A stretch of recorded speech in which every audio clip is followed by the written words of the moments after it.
with the director of Still Life, Umberto Pasolini. We just came from the screening of your film. Could you start by telling us a little bit about it? It's a film about life. It's a film about the importance of recognizing other people's lives, remembering our neighbors. It's about the importance of letting the life of our neighbors come into our life and our life go into the lives of our neighbors. And it's a film, unfortunately, also about solitude, isolation, loneliness, so it's also a sad film, or at least it has some sad things. But more than anything else, from my point of view, it's a film about life, the importance of living. Okay, and the film will be competing for the Golden Puffin this year. That wasn't the original plan, was it? I'm not quite sure what what the original plan was. I've been told that I'm competing, so I'm very happy to compete, although I believe there are some very, very good films, some much better films, so don't think the Golden Puffin will fly to London with me, but the important thing is for the film to be seen, and today we had a full audience on our Thursday night. I felt that they were very interested in the film, and they stayed with the film, and they were there for the question and answer session, and they seem to have liked the film, so that's for me what's important. Yeah. The puffin, I understand the puffin you eat here, so... So maybe you'll just instead eat puffin. Maybe tomorrow I should have a puffin for lunch, yes. Your first film you directed was quite successful at film festivals. The experience with this one, has it been anything similar? You're right. The first film I directed 5 years ago was very successful at film festivals. Now with this one we are just at the very, very beginning. We started with Venice in September, and since then we've just been Venice, Zurich, and this is the third festival we're in. So I think that I know we have a lot more festivals to go forward to. They are very, very different films.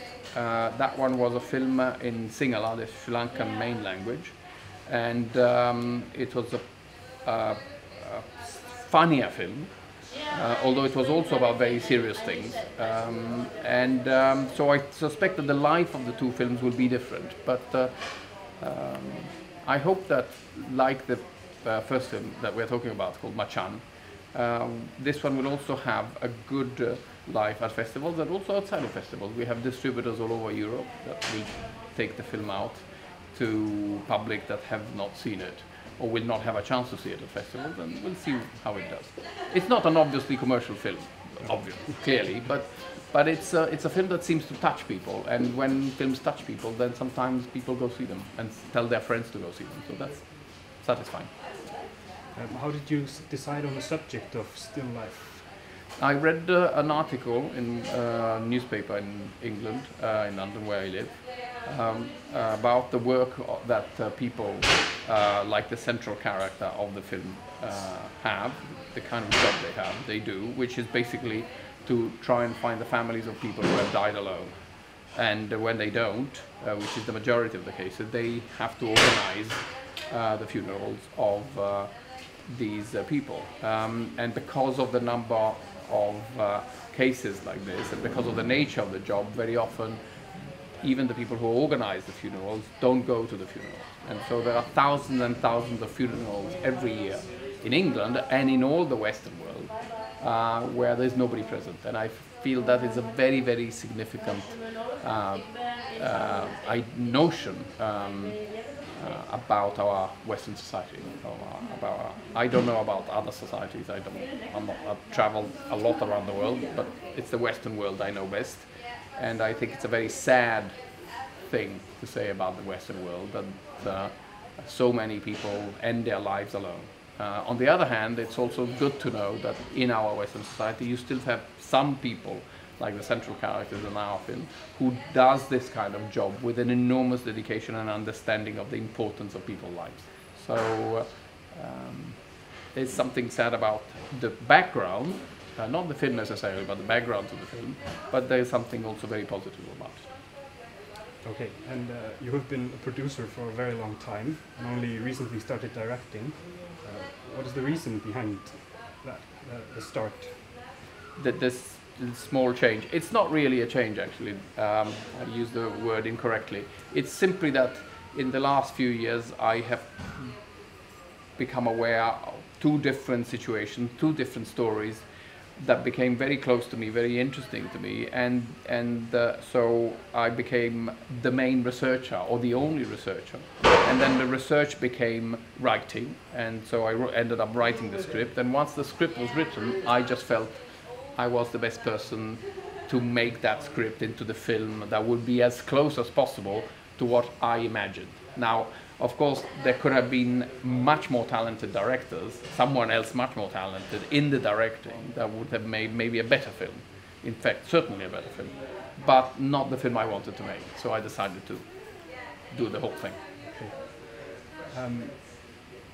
Is there any difference between producing your own films or films by other directors? And which do you prefer, directing or producing? I prefer directing when I am this close to the subject.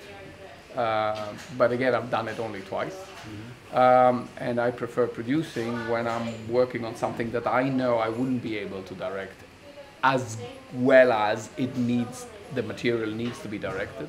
And when I'm working with people who are very talented, certainly much more talented, which is not difficult, much more talented than what I am. And it's a pleasure to see a good director at work. It's a pleasure to see at work somebody who's born to tell stories through the camera. Which is a very specific talent. Very, very specific. A lot of people do it, but not many people come to it naturally. And in your Q&A, you talked about the importance of research and building a solid ground for the films. Do you think producers that turn directors are more focused on that than other directors? No, I wouldn't say that.